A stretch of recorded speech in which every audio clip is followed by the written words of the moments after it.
In the spirit of All Hallows Eve, submitted for the approval of the Midnight Society, I call this story Crystal Lake Memories, the complete history of Friday the 13th. Whoosh, sand tossed in the fire. Everything you need to know about the Friday the 13th franchise is all here in one giant hardcover book. Interviews and pictures from every movie, as well as the made-for-TV series that was actually better than it had any right to be. And with a let's do this. Coin toss to start, and Curtis is the winner. P.S. The Midnight Society quote was from YTV's Are You Afraid of the Dark, which was another show that was way better than it had any right to be, so put the search engines away, don't bother Googling it, put your mind at rest, and happy Halloween. Happy Halloween. Woo! You're watching the 5-minute book review starring Curtis and Ian. This is the Halloween edition, and today we are going to be reviewing Crystal Lake Memories, the complete history of Friday the 13th, also known as Boo Bam. This is arguably the greatest book I own, and I paid top dollar for it. It's an expensive coffee table book, but this is a documentary in book form about every single Friday the 13th movie except for the 2009 remake, because I believe this came out in 2008 or 2009.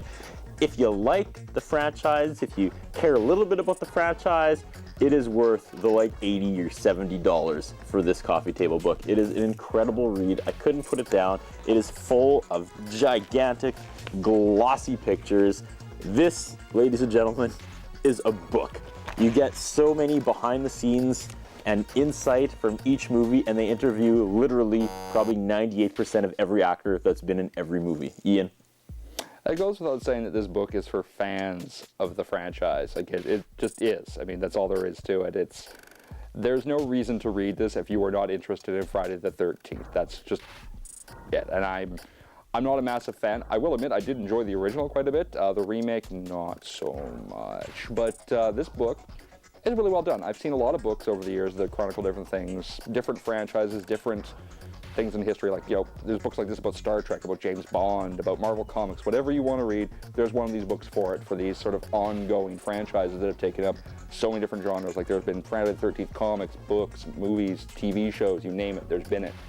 But this book does a really good job of chronicling sort of the history of it, of discussing the movies, of what's gone on over the past 20, 25 years of Friday the 13th. And if the Friday the 13th is something that you're interested in, this book is 100% for you. And this book will make you interested in the Friday the 13th franchise, even if you don't care about it. So many just incredible stories. You go back and you watch the movies as you're reading this, and you're just like, wow, I get it. Like the 5th one was directed by someone who usually directs porn. And it shows. Holy crap, I don't know how you missed that the first time. And then they turn around, and the 6th one was directed by a hardcore Christian. And if you notice, when they're running in the graveyard, it's like Pac-Man. They're running around every single gravestone and grave site, because he won't let the actors be disrespectful. It's amazing. Hey, don't get me wrong. It's a very, very interesting book. Now, is it going to make you like the Friday the 13th movies? I don't know about that. I don't know why you would want to read this book if you weren't interested in the movies already. It's, again, not to say that it's not well done. It has a lot of great photos and a fantastic number of stories in it. But I mean, if Curtis hadn't suggested it, I wouldn't have looked at it. It's just not something that's interesting to me. But like I said, if you are somebody who loves these movies, you need to read this book. Period. Ian, for Halloween, you can come over. I will read you each chapter, then we'll watch the movie. Then I'll read you the chapter about the second one, and we'll watch the second one. What do you say? That's pretty good Halloween. That's right, pretty Ian? creepy. Yeah? Yeah. Yeah? That sounds like a good creepy way to spend my Halloween. That's awesome. It's so good. It even talks about the weird television series that had the name Friday the 13th but didn't include Jason, and they went around and collected possessed artifacts and stuff. And where that was going, because I didn't know until I read the book, was the last episode of the TV show was supposed to be Jason's Mask, and that was going to kick off the original Freddy versus Jason. How would you know that unless you read this? That's brilliant. It interviewed all the people who were originally supposed to write Freddy versus Jason, and just that project got derailed so many times they couldn't find writers and actors, and it's an incredible look at a movie idea that can reinvent itself time and time again.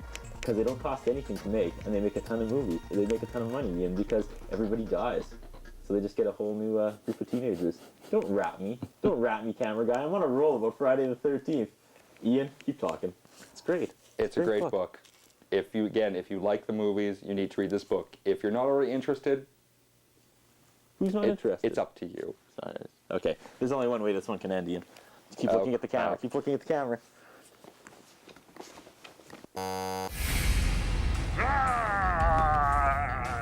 They're pulling back in the water. Pulling back in the water like how the first one is. Yeah, that's happening. Yeah? That's Happy Halloween. That's happening. Happy Halloween. Scary if you had a knife, dude. Worst Jason ever.